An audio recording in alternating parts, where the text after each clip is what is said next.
Alright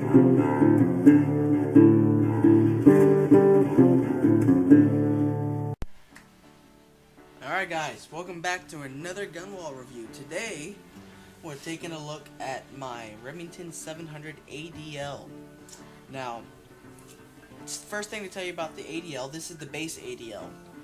So this is a introductory budget hunting rifle, bolt action.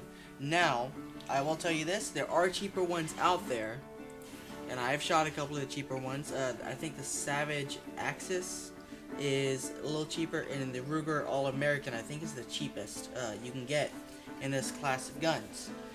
However, the 700 ADL has the widest range of aftermarket parts, to my knowledge, out of all of this class of introductory hunting rifle, and that is because all the 700s are compatible with most of the other 700 parts. So say you got a 700 tactical or a one of the fancy 700 the heritage editions, whatever they're called, all those parts will fit on this rifle, vice versa. So I think when I bought this gun, it was, I want to say $379, ended up being $400 out the door on this gun. They are currently $359 on special. You're saving 5% on them. I'm actually looking at Academy's website where I bought this one right now. Well, I didn't buy it right now. I bought this a year ago, but I'm looking at their website right now. So they've dropped down a little bit. There might be just a little sale that they're doing or whatever like that. So let's get into the gun a little bit. This one here is in 308, and you can see I've done a little bit of stuff to it. And the reason I got the ADL is because they do make a lot of aftermarket parts for this, and it's an introductory price. This one here is a 1 in 10 twist. This has got that Remington's X-Mark Pro trigger in it, which I have to say, the factory trigger itself, the trigger pull, not that great, but they make a ton of aftermarket triggers for this gun. So as you can see, gun is clear, nothing in the mag tube, nothing in the chamber. So as you can see, I painted this gun. This isn't coated, this is actually painted with a with a marine grade oil and chemical resistant engine enamel in flat OD green. I added this rail here. I do plan on adding a bipod to this gun, and I added this UTG rail for the Remington 700.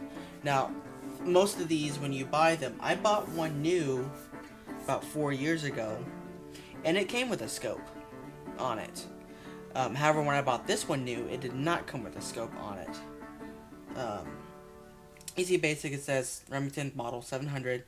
Their little barcode, serial number. Over here shows the manufacturing location and the caliber.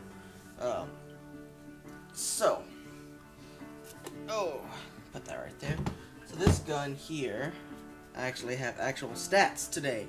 Look at that, coming up in the world. 7 1/4 pounds. It's not super light, but it's not heavy. Nothing else really special I can look at here as far as the stats go. It's 44 inches overall, 4x1, 24-inch barrel, and nothing like that there. So we're gonna toss that down. Anyways, so what I like about this gun is it's cheap, but you can put expensive parts in it.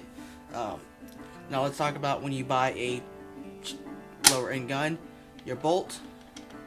You got a little bit of wiggle. That's not, bad, because when it's locked up, it don't matter. It's locked up. The bolt on this gun is a 2-lug forward locking bolt. It's a nice sturdy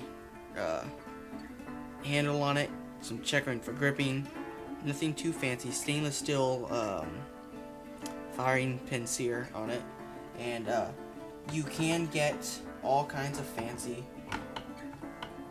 bolts for this gun.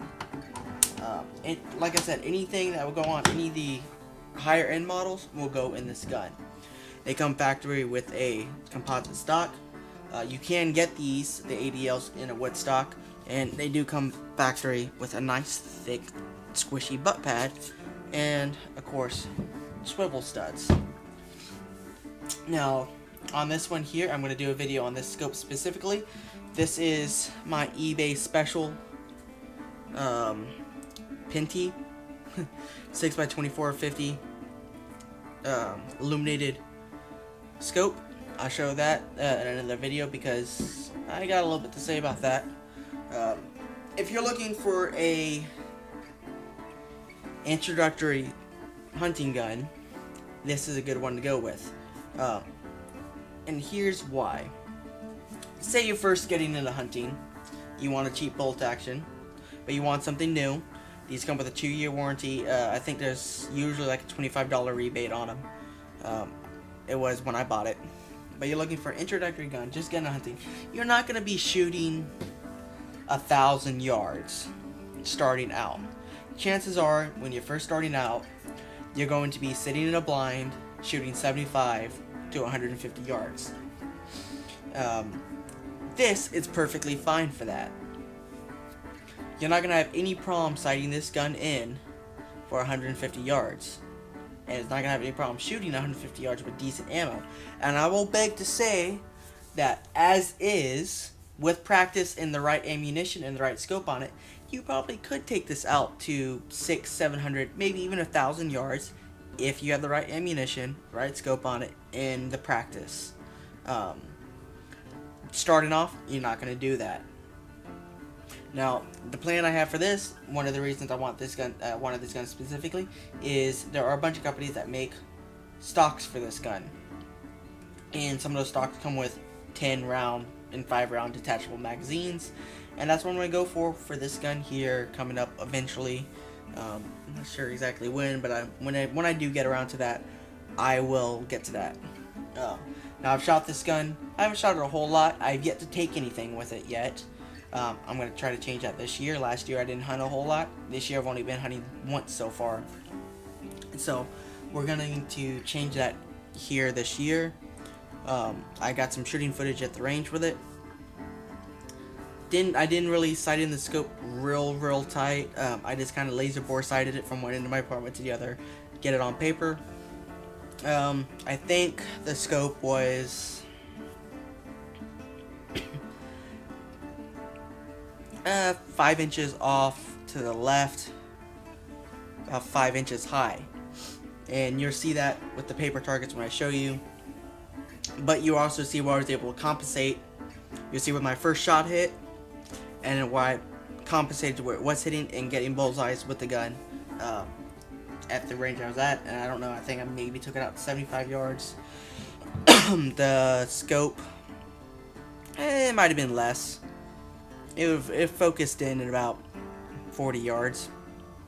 Could be less, could be more, I don't know. Excuse me. Anyways, it's a good starter gun.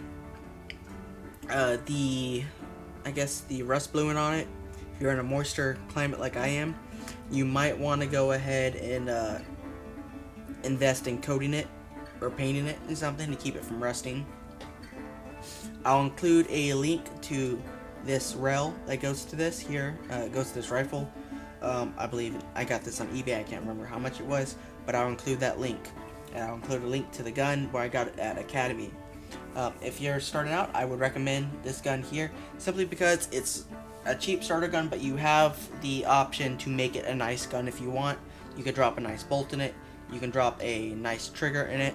You can put a nice stock on it. You can put any scope you want on it. You can change out this barrel if you want to any kind of barrel. They make fluted stainless steel and compensators on it, all kinds of crazy stuff. So if you want a cheap starter gun that you can build into anything you want, this is a good start. Because ultimately, the receiver is the only thing you're going to end up keeping, and it's the same receiver from the other 700s. So, you're gonna see some more on this gun coming up on our hunting videos, and when I get to some long range shooting, I'll bring it back in for some shooting tips on that, and then y'all will see it again later on. So I'll see y'all guys next time on another gun wall review. Have fun, and see you again.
Be sure to come over here and subscribe, and of course you have to hit the little bell, otherwise we won't show up in your notifications each time we post a new video.